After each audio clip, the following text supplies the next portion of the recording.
Bienvenue sur CivilNet, mon invitée est Katia Guiragossian, elle est documentariste mais aussi la petite nièce de Missak et Miliné Manouchian. C'est un couple très connu d'Arméniens qui est symbole de la résistance en France pendant la Seconde Guerre mondiale. Ce sont aussi des apatrides et Katia Guiragossian est avec moi pour en discuter ensemble. Bonjour Katia. Bonjour Annie. Merci beaucoup d'avoir accepté notre invitation. C'est vraiment un plaisir de vous avoir en Arménie. Merci à vous. D'habitude, on vous voit souvent faire des interviews, mais en France, du coup, pour des médias français. Donc, vous avoir dans nos studios, c'est très particulier. Je voulais vous demander d'abord, ce que ça vous fait d'être en Arménie? Quelles émotions ça vous procure? Je suis toujours très heureuse d'être en Arménie. J'ai l'impression que le temps passe très vite. Là, je suis là depuis déjà pas mal de jours, mais le temps passe en un clin d'œil. J'aime être ici, dans l'ambiance arménienne. J'ai l'impression d'être complètement déconnectée et ça me ressource aussi beaucoup. On va commencer justement par parler de Missak et de Miliné. On l'a dit, on l'a redit, on le dit tout le temps et encore maintenant, ils représentent tout un symbole, mais surtout pour la France, parce qu'en vrai, en Arménie, ils sont pas aussi connus que ça parce que ils n'ont pas eu un impact en rapport avec le pays. Du coup, ça reste quand même un couple qui reste assez mystérieux pour les Arméniens d'Arménie. Par contre, la panthéonisation qui a eu lieu le 21 février du couple a mis un peu la lumière sur eux. Ils représentent tout un symbole du coup pour la France. Est-ce que ils représentent le symbole donc des apatrides qui ont donné leur vie à la France, mais donc ils représentent aussi tous les étrangers qui se sont battus, qui ont donné leur vie pour la France, pour la liberté. Qu'est-ce qui vous a motivé à vous lancer dans l'aventure? En fait, ça fait des années que je travaille sur la mémoire de Missak et de Miliné. Et c'est vrai qu'en 2014, quand il y a eu l'entrée des 4 résistants au Panthéon, l'annonce a été faite au Mont-Valérien. Et c'était la commémoration du 70e anniversaire de l'exécution du groupe.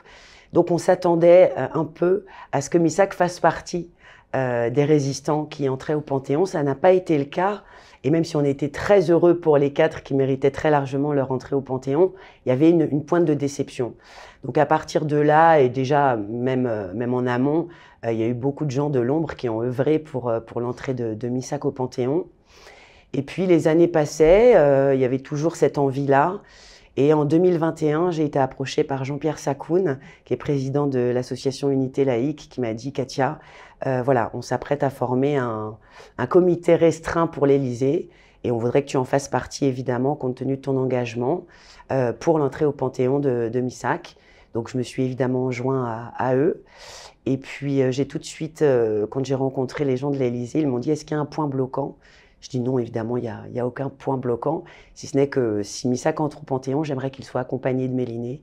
D'une part parce qu'on ne sépare pas un couple de légendes qui s'aiment autant, et parce que Miliné s'est toujours battue pour la mémoire de Missak, mais aussi des combattants plus généralement, et puis elle-même était résistante. Donc votre grand-mère, c'était la grande sœur de Miliné. Dans les interviews que j'ai pu lire, vous dites que vous avez été bercée depuis l'enfance par les histoires autour de Missak et de Miliné. Quel genre d'histoire on vous racontait quand vous étiez petite? Qu'est-ce que ça a évoqué dans votre imaginaire, tout ça? Déjà, ça a évoqué une magnifique et tragique histoire d'amour, mais ma grand-mère avait les mots pour parler à une enfant, ce qui fait que j'ai pu, à travers le prisme de l'histoire intime, aborder la grande histoire sans que ça soit terrible ou dans le pathos absolument.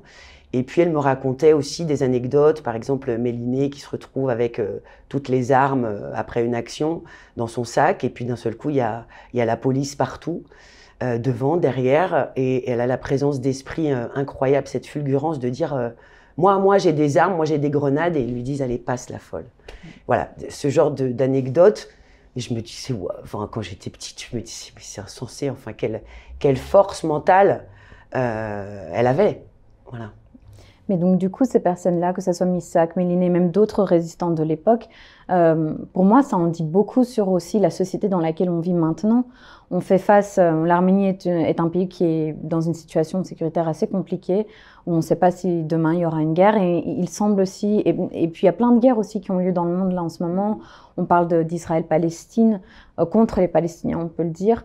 Et on a l'impression qu'il y a une espèce d'apathie auprès des gens. Si à l'époque les Français ou les Alliés arrivaient à se révolter contre ce qu'il se passe et lutter contre le fascisme, on a l'impression qu'il y a une espèce de laisser aller maintenant où les gens acceptent une réalité sans vraiment vouloir en faire plus, ou en tout cas s'indigner contre ce qui est en train de prendre place. Est-ce que justement, Mélinée et Missac, c'est une manière de dire non, il n'y a rien qui est gagné, il n'y a rien qui Rien n'est jamais acquis, rien n'est jamais gagné d'avance. Malheureusement, on voit le sacrifice ultime qu'a fait Missac et ses camarades, ses frères d'armes. Rien n'est jamais acquis, c'est-à-dire qu'eux se sont battus en leur temps, et à nous aussi de nous battre en notre temps. C'est-à-dire que, vous voyez bien, tout est possible. Il y a la montée des fascismes, elle n'est jamais éteinte, cette montée-là.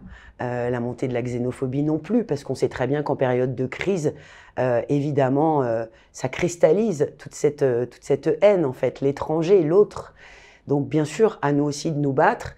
Et je ne pense pas qu'il y ait une réelle apathie. Je pense qu'il y a c'est peut-être aussi une forme de déni, parce qu'on a peur et qu'on ne veut pas que ça se reproduise. Mais au contraire, il faut rester lucide pour pas qu'il soit trop tard. Ce qui est intéressant, c'est que donc vous avez fait un premier documentaire qui a été très bien accueilli en France, un documentaire qui retrace justement la vie de Missac, Mélinée, du génocide jusqu'à leur résistance et jusqu'au décès aussi, jusqu'à l'exécution en fait de Missac.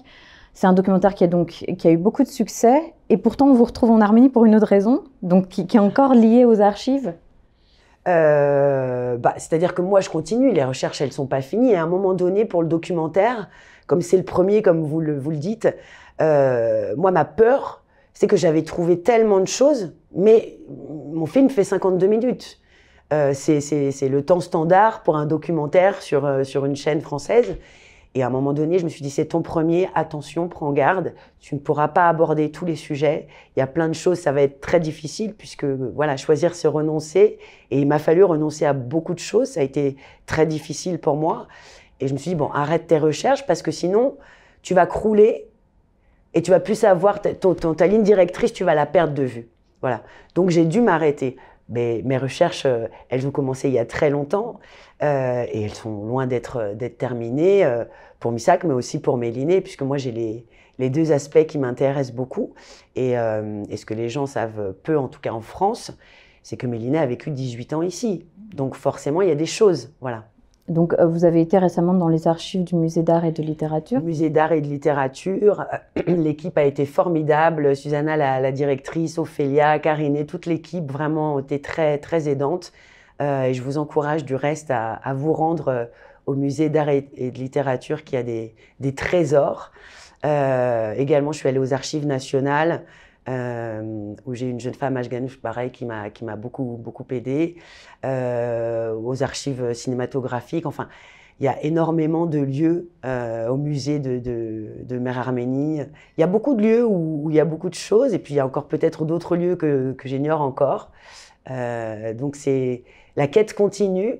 Et dès que je trouve des pépites, tout de suite, ça me met en joie. Ouais. Et vous avez trouvé des pépites, justement, entre-temps ? Ah bah toujours. Déjà, j'ai les carnets de Missac, c'est extraordinaire. Moi, j'étais dans une émotion incroyable. Vous les avez trouvés ici, oui, les carnets de Missac? Ici, et puis quand j'ai effleuré les pages, j'avais le souffle coupé, en fait, vraiment, parce que ça me le rendait vivant, avec toute son appétence pour la culture, la mythologie, le fait qu'il adore Oscar Wilde. Moi, j'adore Oscar Wilde, Gorky, voilà. Et en plus, dans des domaines de prédilection extrêmement larges, il avait aussi des schémas très techniques, très aboutis. Et je me disais, c'est fou, en si peu de temps, grâce à cette appétence qu'il avait pour la culture, tout ce qu'il a lu, tout ce qu'il a pu écrire, ses poésies, mais aussi ses doutes, ses pensées, c'est extraordinaire, ouais. Et est-ce qu'en le lisant, vous avez découvert des choses sur sa personnalité que peut-être jusqu'à maintenant vous pensiez connaître, mais qui ont révélé de nouvelles choses? Ça a approfondi, ça m'a pas révélé un Missac que j'ignorais, parce que ma grand-mère l'aimait tellement, elle en parlait vraiment bien. Et puis, je m'intéresse tellement à eux depuis tellement longtemps que je ne peux pas dire que j'ai fait des découvertes extraordinaires du point de vue de leur personnalité. En revanche, ça n'a fait qu'alimenter tout ce que je connaissais déjà, et ça a été extraordinaire. Ouais. Donc, à travers toutes vos recherches, on va attendre un autre documentaire, plus élaboré peut-être? Oula, je ne sais pas. En tout cas, il y a beaucoup de projets. Déjà, le site internet pour permettre de mettre en avant tous les gens qui m'ont aidé, que j'ai rencontrés, certaines interviews aussi que je n'ai pas pu mettre dans le documentaire, des bonus, on va dire. Et puis, il y a aussi cet espoir de créer une maison Manouchian, un peu la Yerazadoun, la maison de leurs rêves, avec la bibliothèque de leurs rêves et pourquoi pas des échanges, avec des résidences d'artistes français et arméniens pour continuer à faire ce pont qu'ils font eux-mêmes entre la France et l'Arménie. C'est fou parce qu'en fait, Missak, il n'a jamais mis les pieds en Arménie. Jamais. Jamais. C'est pour ça que c'est Yerazadoun, c'est un peu la maison de leurs rêves, quoi. Oui. Ouais. Parce qu'il encourage Mélinée dans ses dernières lettres à venir en Arménie. Merci beaucoup, Katia, pour cette interview. Merci à vous de m'avoir invitée. Merci d'être resté avec nous et continuez à nous suivre sur CivilNet.